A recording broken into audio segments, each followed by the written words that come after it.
Hey everyone, this is Learning Outcome 6, Learning Step 2 from the Stats 202 manual. We're doing hypothesis testing with the chi-square distribution. So let's read the question and I'll kind of talk you through how we're going to go about this. As a preview, I'll show you which formulas we're going to be using here. We're going to be using this one right here. This is the chi-square, and I'm going to show you how and where we get each of these. So let's look at the type of problem we have. In developing a new medicine for treating bronchitis, a drug company wished to determine which flavor to use. Currently, it's known that 20% of children prefer cherry flavoring, 30% grape, 15% banana, 25% bubblegum, and the remainder prefer another flavor. The company tests a group of 100 children and gets the following data. Unless there is evidence to suggest that the proportions have changed, the company will use grape flavoring, but have the proportions changed? So what they're trying to look at is that after testing this group of 100 children, have these proportions changed from what they predicted them to be? So the idea is we have these bunch of different categories and we can make a proportion out of them. And that's what's going to be important here. So you'll notice here that you have these OIs and EIs, right? So OI, so this is the test statistic we're going to be working with. So let's walk through the hypothesis test, and I'll show you how to figure out each of these OIs and EIs. It's a somewhat unique kind of question. I just want to make it clear that just like all the rest of our problems, we're going to be using alpha equal to 0.05, and there's exercises in your book that might be a little bit different than this, but for our purposes, this is what we're going to focus on. Now, so let's walk through it. So number one are the null hypothesis, and this is going to be always true when we're doing these sorts of questions, is that, what is this here? That P1 equals 20 or 0.2, P2 equals 0.3. This is the cherry flavoring. P3, so we'll say that cherry is 1, grape is 2, banana is 3, bubblegum is 4, and other is 5. P3, so the banana, so 15% prefer banana, so P3 equals 0.15. I'll put that 0 in front. 0.15. P4,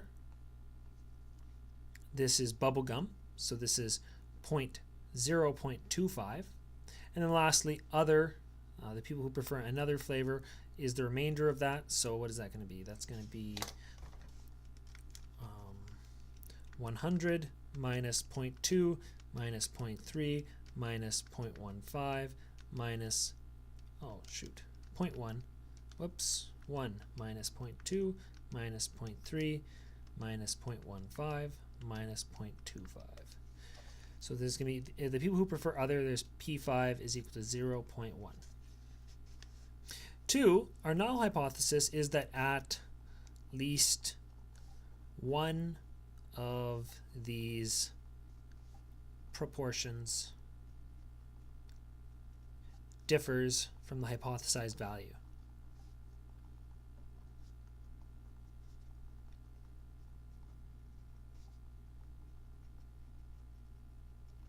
Okay, so for 3, we have to find our rejection region. This one, it's not really that important that you draw things out. It's just more important that you know how to read the table. So here's the chi-square distribution. And anything bigger than this number is going to be... So it's kind of... This distribution is kind of like the F distribution as well. Let me just see here. Make sure my picture's right. Yeah, it's pretty much, it's very similar to the F distribution. It's not the same, but as far as my drawing is concerned, it's going to look the same. So the two things we need is we need degrees of freedom and we need area to the right of the critical value. Well, the critical value itself, we'll call this chi-square alpha. This is the part that, separates the rejection region from the rest of the graph. So this is 0.05. So we know already that we're in this column. But we just have to figure out our degrees of freedom. And our degrees of freedom are equal to k minus 1, where k is equal to the number of categories kind of just like you're in a ANOVA test, or categories, which is, in this question, is 5, so df equals 4. So our chi-squared alpha, and this is how we write it. We put that little square value on it. But chi-squared alpha, we go 4, we go 0.5, and I get 9.488. See? 4 degrees of freedom, 0.5 is 9.488. So this is 9.488. So this is the number we have to beat. So this right here is 9.488. Now, I'll show you in number 4, we'll figure out how to figure out that test statistic. So the formula is chi-square is equal to the sum over all I up to k. So all these individual ones of the observed value OI minus the expected value EI over EI. Let me show you how to figure each of these out. So each of these numbers right here, all right, so just take a look here. Oh, and there should be a square term right here. This is our OI. So this is O1, O2, O3, O4, O5. Now, what we need to do is we need to compare that to what we'd expect if the proportions that they listed up here applied to that group of 100 children. So EI equals NI, or N, sorry, not NI, times PI. So in other words, E1, remember 20% of the children preferred cherry flavoring, so we take the sample size, N, so I'll just write that up here, N equals 100, right? 100 children were sampled. 100 times 0.2, which is going to give me 20. E2 is equal to 100 times 0.3, right? Because there's 30% who prefer grape, so this is equal to 30. E3 is equal to 100 times 0.15, because 0.15 prefer banana. That's 15. E4 equals 100 times 0.25, because 0.25 prefer bubblegum, or 25 students. And then E5, the last is everybody that's left over. We figured out that that was 0.1. We have 100 times 0.1, which is equal to 10. Okay? All right, so now let's go from there and we'll figure out our chi-square. So chi-squared is equal to, and this is going to take a little bit of writing, we're going to have O1 minus E1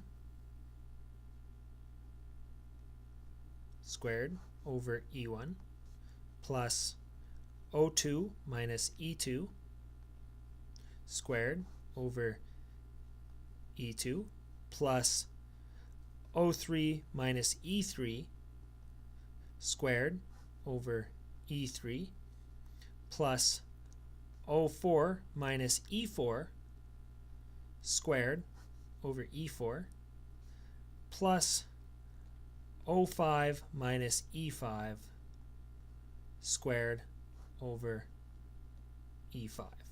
Okay, and now we write it all out. So O1, 22 minus 20 squared over 20 plus O2, which is 30, or no, sorry, 28 minus 30 squared over 30 plus O3, 19 minus E3, 15 over 15 squared plus O4, 23 minus 25 squared over 25 plus 8 minus 10 over 10 squared. So figure each of these out individually. So 22 minus 20 is 2 squared divided by 20. So I get 0.2 for the first term. For the second term, I have 2 squared divided by 30. So I have 0.133 plus 19 minus 15, that's 4 squared divided by 15. So that's plus 1.067, we'll say, plus squared divided by 25, 0.16, and then lastly 2 squared divided by 10 is equal to plus 0.4. So I'm going to add that all up, plus 0.16 plus 1.067 plus 0.133 plus 0.2. So this is equal to 1.96. So where does that 1.96 live?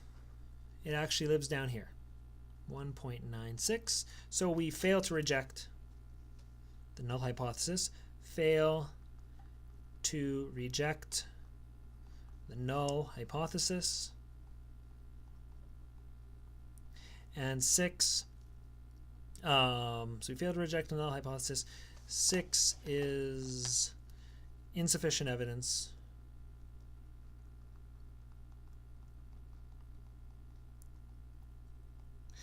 to conclude that any of the hypothesized values differ.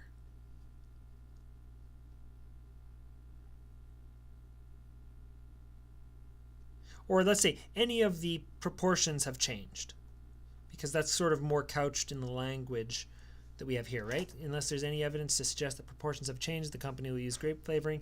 There's insufficient evidence to conclude that any of the proportions have changed. Probably good enough. That's it for this one. Thank you very much.